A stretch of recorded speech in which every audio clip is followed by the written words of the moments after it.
I'm so excited to have Dawn here as our guest this week, and we're going to talk all about IEPs. That's that thing that we have to do in special education for every single one of our students, sometimes a couple times a year, and we don't want to, but we have to because we love our students and we want to make sure that they get the most individualized education plan as possible. So without further ado, I'm going to let Dawn introduce herself. Hi, Dawn.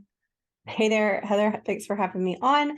I'm so glad to be here. Like Heather said, my name is Dawn Ellis. I am from Cultivating Exceptional Minds, but I'm also a podcaster and blogger, but I've been teaching special ed for 14 years now. I have my ed specialist in special education, and I'm a board certified teacher.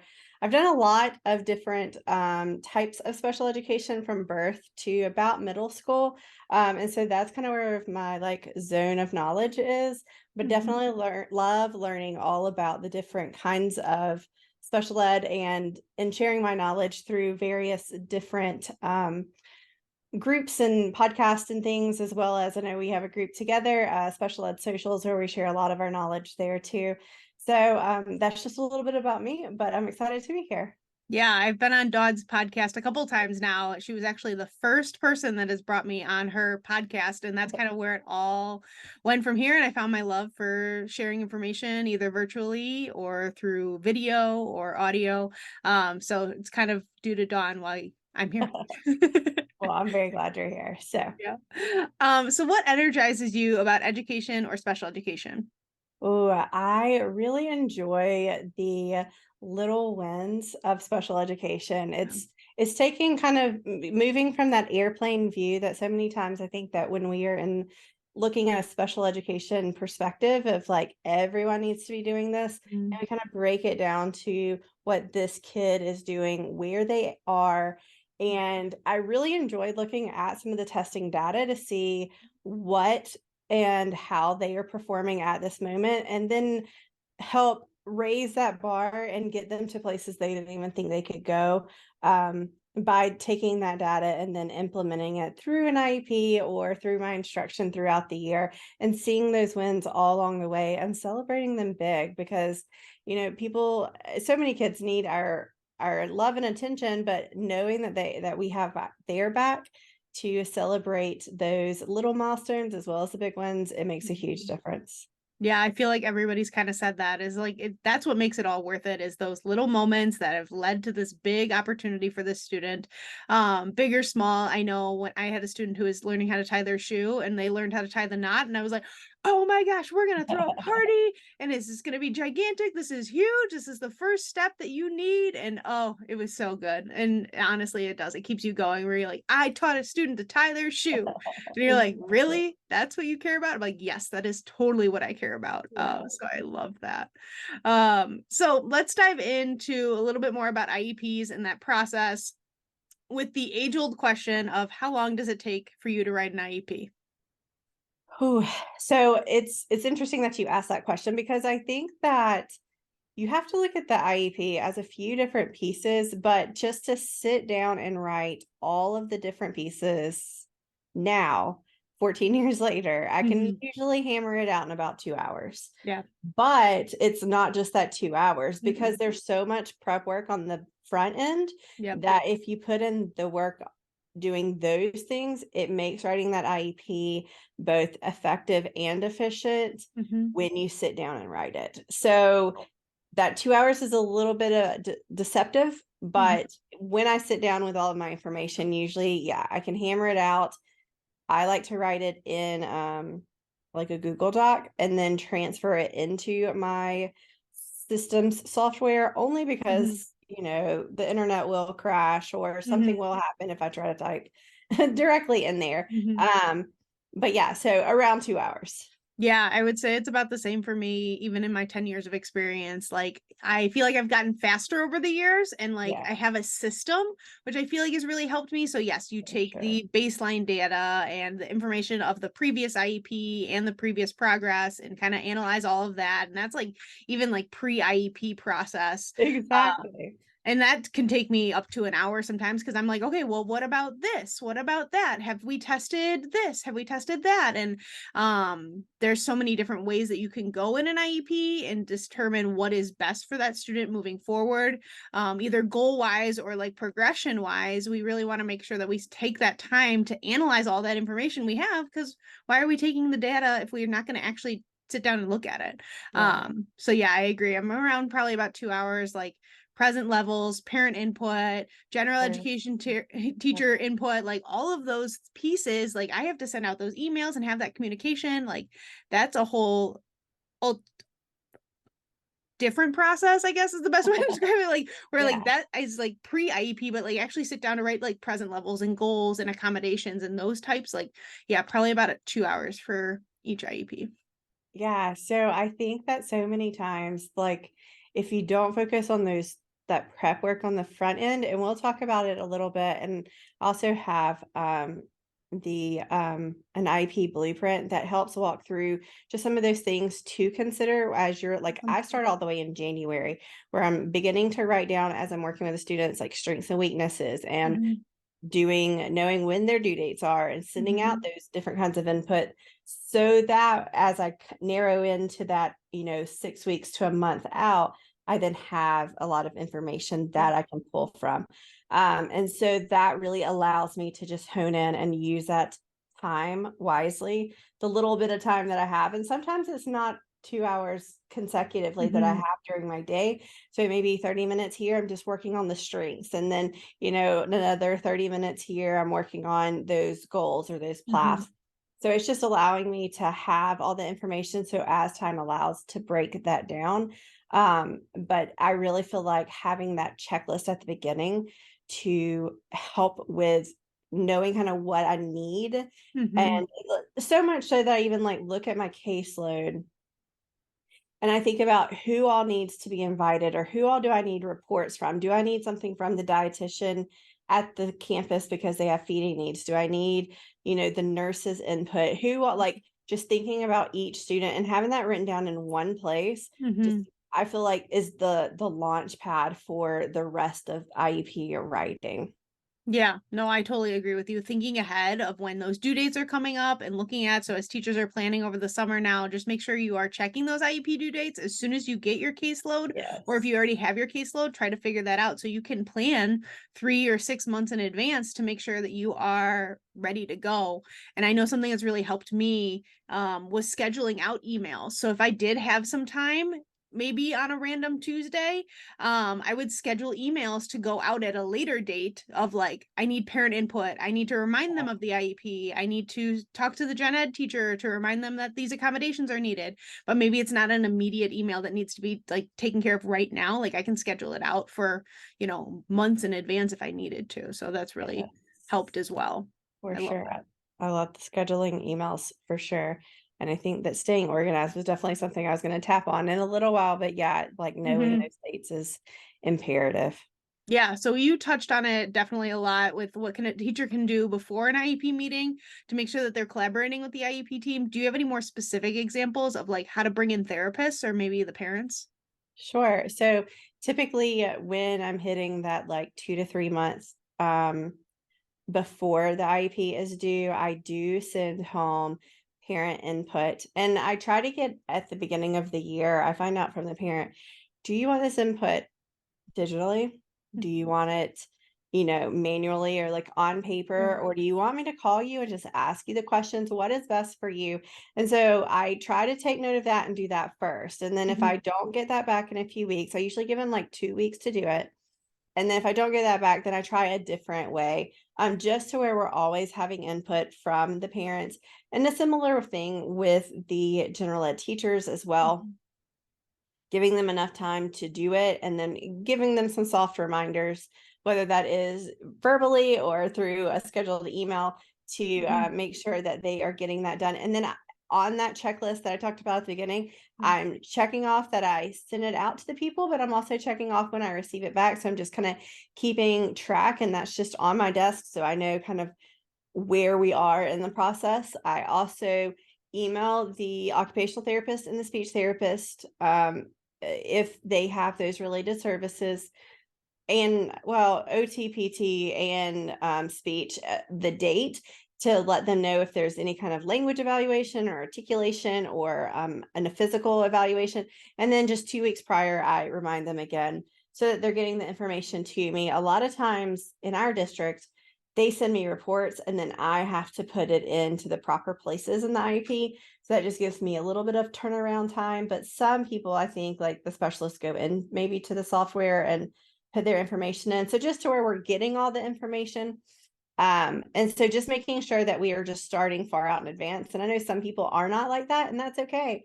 I know the speech therapist I work with right now, she will come to me and she's like, Dawn, it's March. It's the end of February. Like, why are you letting me know about IEP meetings the 1st of April? I'm like, well, I'm just trying to give you a heads up. Like, just not to overwhelm you, but to just put it on your radar. So and know that sometimes it's not something that everybody responds well to, and that's okay. So just knowing your team that you're working with, but just staying on top of it how you need to.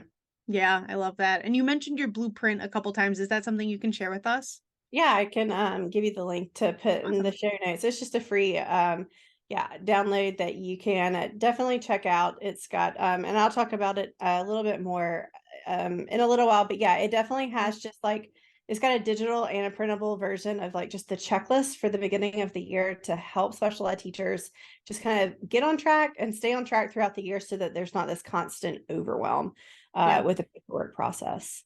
I love that. And the way you mentioned, like collaborating with your team and understanding what they need and what is best for them, because yes, we might be super organized and they might not. And so having an IEP meeting like on their calendar 6 months in advance is probably not ideal for them. But like, all right, let's schedule an email 2 months in advance to remind them, like, hey, this is coming up. So I feel like the scheduling emails is like saved me for so many different people that I've worked with where it's like, okay, you don't need this information right now, but I'll schedule it for the future.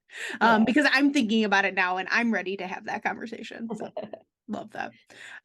So what are your 3 best IEP tips if you are a new teacher coming to you, like what do you give them?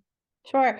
Okay, so my 3 tips, we'll get into each one of them, but it's to get organized. And even at the beginning of the year, we talked a little bit about knowing those dates. And in that blueprint, there's a way for you to put all your dates on just a one pager to where you can look at. So nothing's sneaking up on you. I think the more organized that you can be before you even start that writing process Mhm. is going to help you with those effective and efficient IEPs. So hear me out when I say get organized. I am thinking about not only knowing your due dates, but making copies of anything that you're going to use repetitively Mhm. for your IEP meetings, maybe even setting up folders for each of your kids.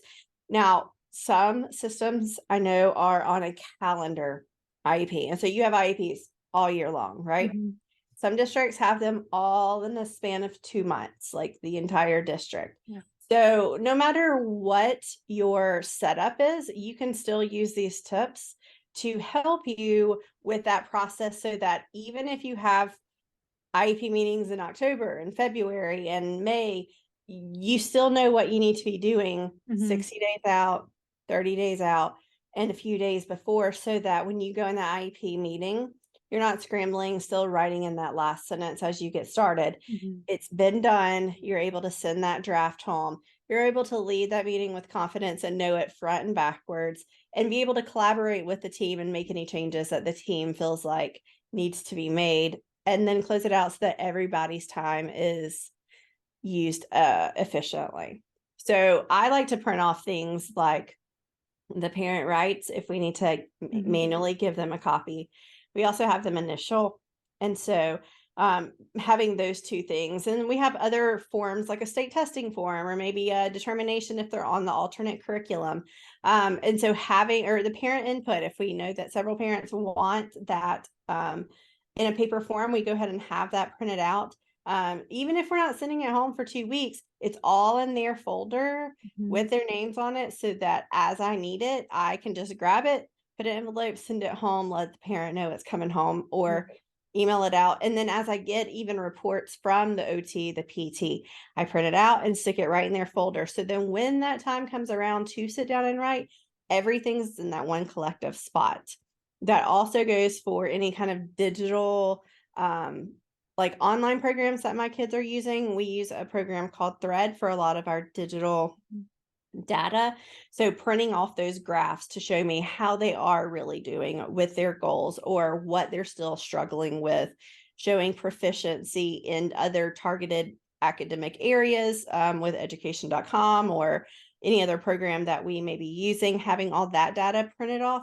But I also like to just do like an old faithful, just strengths and weakness page. Yeah. And that actually sits on my desk for most of the year. And as a kid says a word, as they go potty independently, as they engage in social activity all by themselves, I'm Mhm. writing those things down so that when I write those strengths in that strength area, I have just like this paragraph of stuff and I'm not having to flip through a ton of different pieces. I'm able to just look at this one page and see, oh my gosh, look at how amazing and all the growth that they have done this year. Mhm. But then here's some things that we're still struggling with. So then I'm also jotting down just some areas that maybe we still need to target and then see if the data backs that up. So that's Mhm. kind of my starting point. So having those things in place is the get started, get organized, Yeah. which is number one.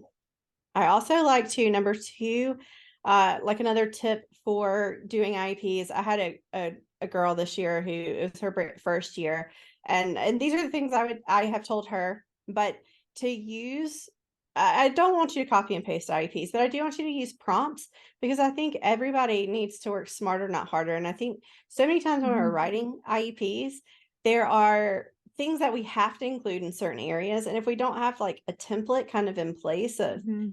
general reminders, we're always starting from scratch. Whereas Mhm. if we have that template, if we have like sentence starters to help us with writing strengths or parent Mhm. input or those different areas, then we're able to write that IEP a little more efficiently. So number two is to use prompts.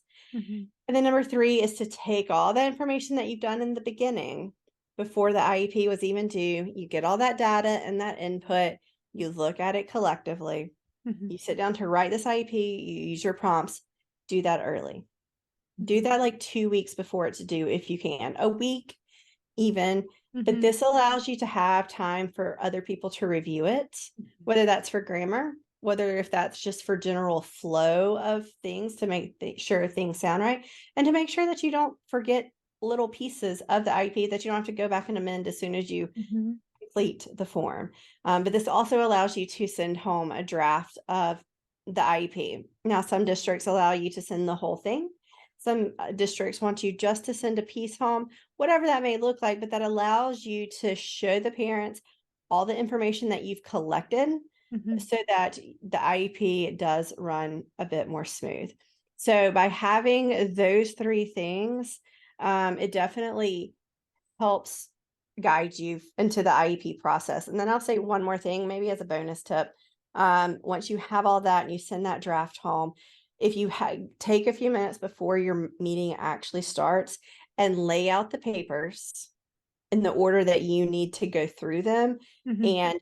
and make sure you know what needs to be signed and what doesn't. Because if you have it all in order, then as you go through the IEP meeting, you can hand off the information that you need to have signed so that you're not scrambling and looking over something or you don't get something signed. So it's as smooth and polished of a meeting as it can be. That does not mean that changes and edits cannot be done, won't be made, Mhm. but it does allow you to have all your information right there. And then I like to have just a sticky note beside me as I go into IEP meetings, kind of as a personal like parking lot Mhm. for my anything that we talk about in the meeting that maybe doesn't need to go in the IEP, but I need to follow up on, Mhm. whether that's a question that the parent asked and I needed to go and check because I wasn't quite sure, or maybe they were asking for a copy of something that I didn't have at the meeting, those kinds of things, just to where we're making sure we're providing an excellent experience for the whole IEP team.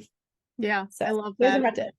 There's like 5 in there, and, I've definitely hit on some of those too, like that parking lot with a sticky note. I always bring like a notepad with me to like, Yeah, there you go. have those things because yeah, things come up or like, oh, like they no longer want to buy hot lunch. Okay, great. Now I know that, and it's like Right. a reminder for me.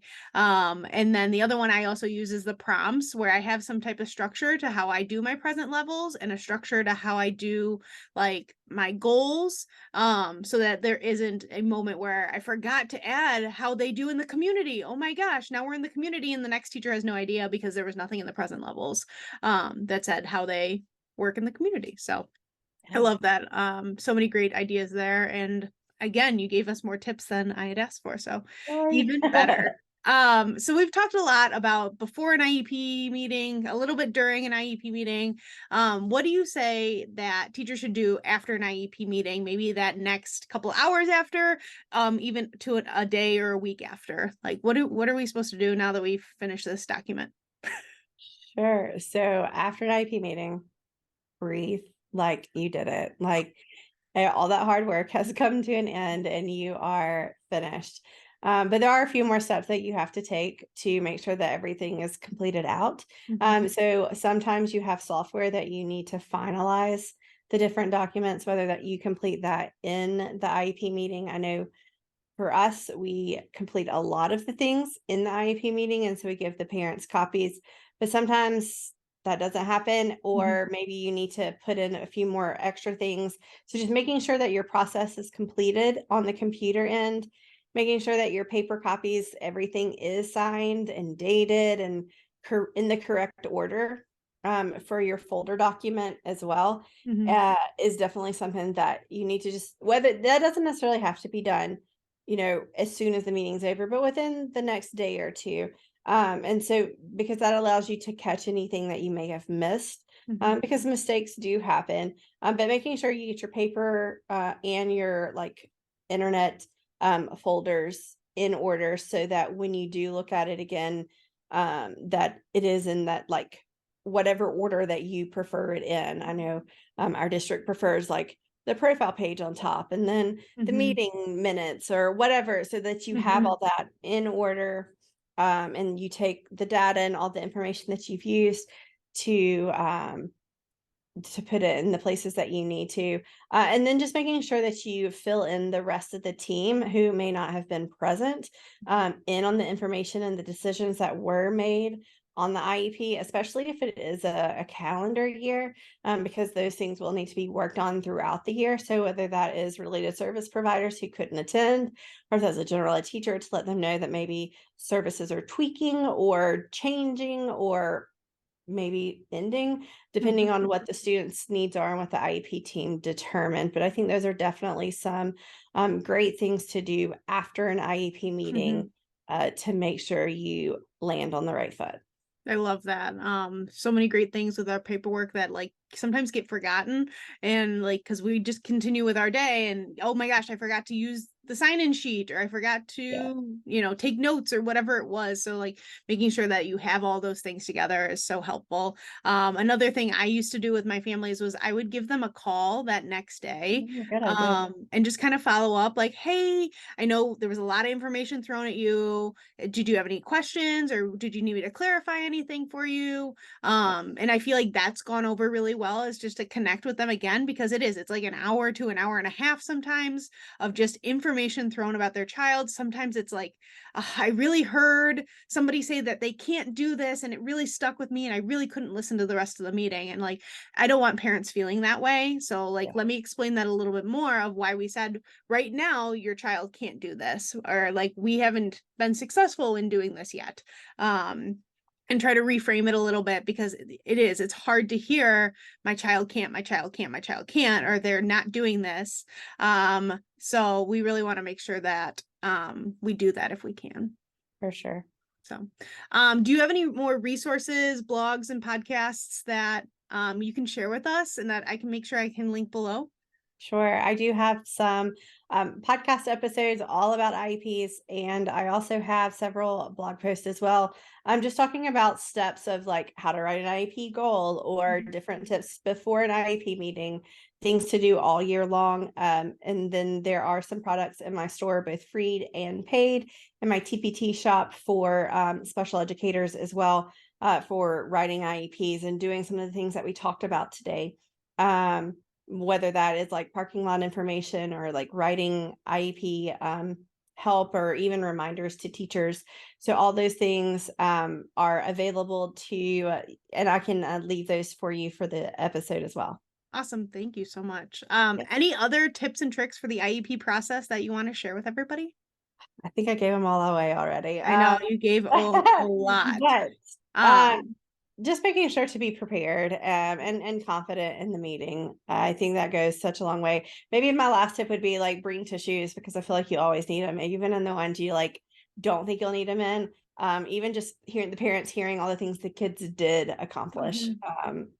So Yeah, I always used to bring a mint with me, so I would pop a oh, mint in when I left my classroom, so that way by the time I got to my meeting and got settled, like, the mint would be gone, and I felt like that, like, really helped me focus. oh, So yeah, that was always my little trick. So if you've loved chatting with Dawn and I, make sure to join our Special Ed Socials Facebook group. Again, I will leave that link below, because we talk about IEPs in that group a lot, and we can provide so much more for you in a professional development way in that group. But we also have an IEP boot camp that we put out a couple times a year. So we want to make sure that if you want to learn more about IEPs, you can chat with Dawn and I in the IEP boot camp. for sure. Yeah, it's a great way to, whether you're getting started or you just want to refine some of your ways that you do IEPs, it's a great thing to make sure and check out. Yeah, thanks so much for being here, Dawn. Yeah. Thank you for watching today's video. If you're new here, make sure to click that like and subscribe button. It would mean so much to me. Click the bell to get notifications for when new videos get released or I go live. As always, leave a comment if you have any questions.